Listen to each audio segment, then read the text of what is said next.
got to be said. What is appropriate at a funeral? You know, I mean, really, what is there a rule book to what's considered appropriate at a funeral? I mean, there's many things you could say that are like proper and appropriate at a funeral, but I don't quite know what they are. I mean, grief does weird things to people. It can be a very strange day all around. You know, it's not a particularly happy occasion. You know, cracking jokes, is that allowed? Well, you know, most funerals I've been to, there's been many jokes being cracked. You know, you got to lighten the mood somehow. And then there's always the thing of, it's what he would have wanted. It's what he would have wanted. It's what she would have wanted. Exactly what they would have wanted. Now, I found this. Someone shared this. This is a year old. It did the rounds in a few. There was a few articles going around on different platforms in February 2018. How I missed this, I do not know, because this is just wonderfully bonkers. Fact is, a few years ago we did a video on my comedy channel called Funeral Clowns, Bristol Funeral Clowns, inspired by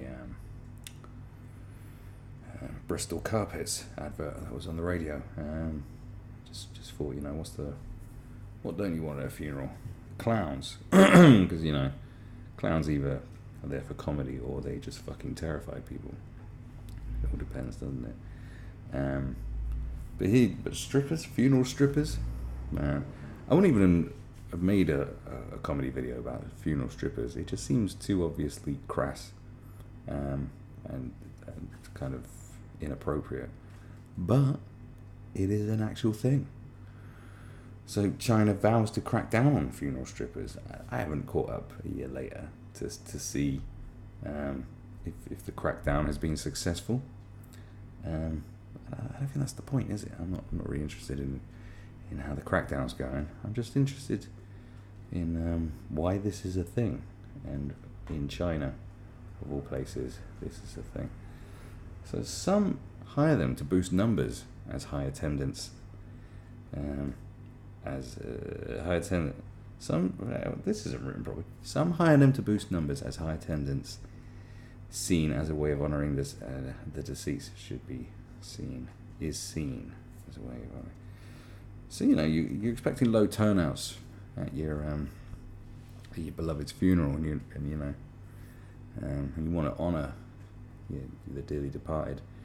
You know, I mean, in the UK, it's usually food and free drink is what brings everyone in for weddings and funerals. You know, birthday parties. That's kind of the way you do it, isn't it? Really, but in China, they're thinking really outside the box on this one. So there's one of your funeral strippers there. That looks like a really raggedy funeral. I mean, what is it? It's in like a corrugated shack. That just looks fucked. Can you imagine going to a funeral in a corrugated shack and then having sort of like the lighting looks like it's been done by David Lynch's cinematographer. Sat there like people are sort of sobbing and other people are there going, yeah, that just looks, yeah, okay. So China has launched a fresh crackdown a year ago on funeral strippers. A fresh crackdown. So I assume there was a crackdown before. The Ministry of Culture said it would target obscene, pornographic and vulgar performances at funerals and weddings. Right, I see. Obscene, pornographic and vulgar performances. So what sort of strippers? I mean, it doesn't outright say we don't want strippers. It's the type of show they're putting on, you know. Strippers, you know, no flashing of the breast or the bottom or the vajayjay. Just a good, clean, wholesome funeral strip show. I think. Funerals and weddings. So yeah, I mean, why not have a stripper at a wedding? That'd be fucking great. It followed reports in the state-run Global Times newspaper about roaring crowds applauding and cursing as women performed at funerals. The tabloid claimed that they sauntered into the crowd and rubbed men's crotches while occasionally reminding them not to take pictures. So they're good at what they do. The Culture Ministry set up hotlines to offer monetary rewards.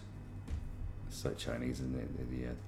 The communist state with its ratting, snitching culture. Yeah, rewards for those who report funeral misdeeds in 19 cities in Henan, Anhui, Jiangsu, and Hebei provinces.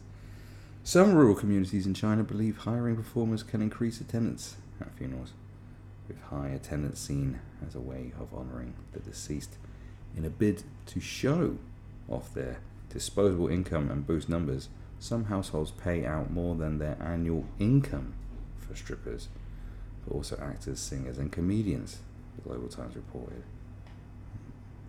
They take this shit serious.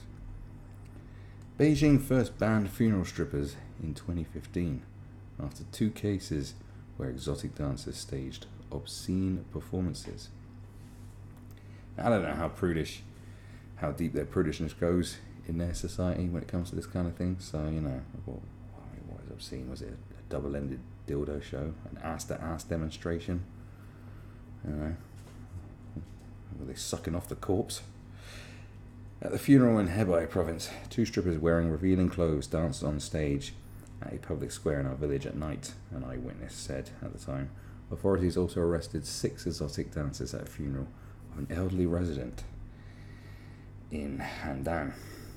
5 people were detained in Jiangsu in 2006 for obscene performances following striptease acts at a farmer's funeral where 200 people were said to have attended.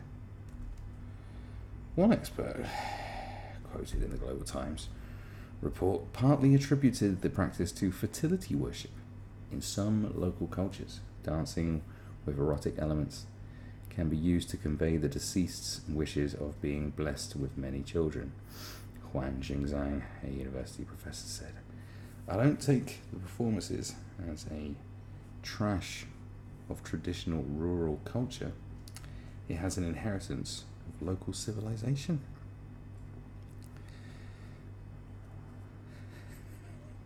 The deceased.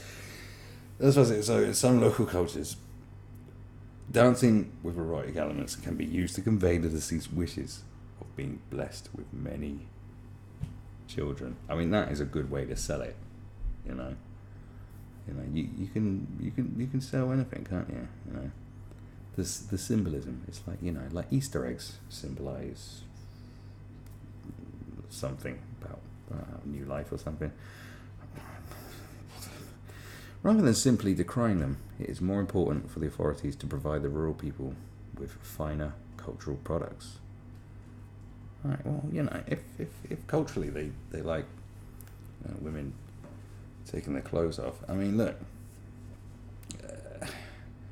men, I don't know, do they have, it seems to be women, but I don't know, they haven't really gone into specifics about the whole culture of funeral strippers, It'd be fascinating as a business card. I do bachelor parties, birthday parties, and funerals. We'll tell you what's true. You can form your own view. In an era of political lies and Brexit spin, turn to the truly independent source. It's the independent trying to sell themselves as something good. And so, yeah, I mean,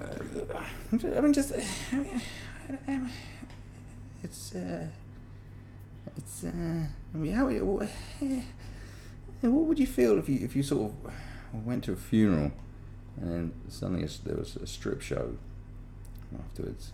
You probably feel pretty weirded out, but at the same time, there is something pleasurable about seeing a woman dance to music and take her clothes off. I don't know if you've ever noticed, but it's quite good fun. So there is that in there. That's that's like okay, isn't it? Lighten the mood. I mean, you could take it to the next level, I suppose. You know, what is the next level? Well, it depends what you do. I always envisioned at my funeral that I'd be in the coffin and have hydraulics attached to me, and then play Bump and Grind by R. Kelly, and then I'd sort of rise out the coffin like this. It's like that. So basically, I don't see nothing wrong with a little bump and grind. I don't see nothing wrong, like that. But now I know that you can throw strippers into the mix. You know, I'd have strippers sort of Aaliyah lookalikes, just to make it even weirder. Just giving my corpse a lap dance. Yeah. As a good way to ride out into the afterlife, you know. Proceed as I mean to go on, I suppose. Probably upset quite a few people, but they're going to be upset. They're going to be upset anyway. I'm dead, so you know the boo-hoos are already, you know, there's already going to be some boo-hoos anyway. What's the difference, you know? Anyway, if you enjoy this kind of nonsense, check all that out and subscribe with the belly bell clicky clicked and put a like and a comment or something. You know, it's up to you really, your life. You know, I'm not going to tell you what to do.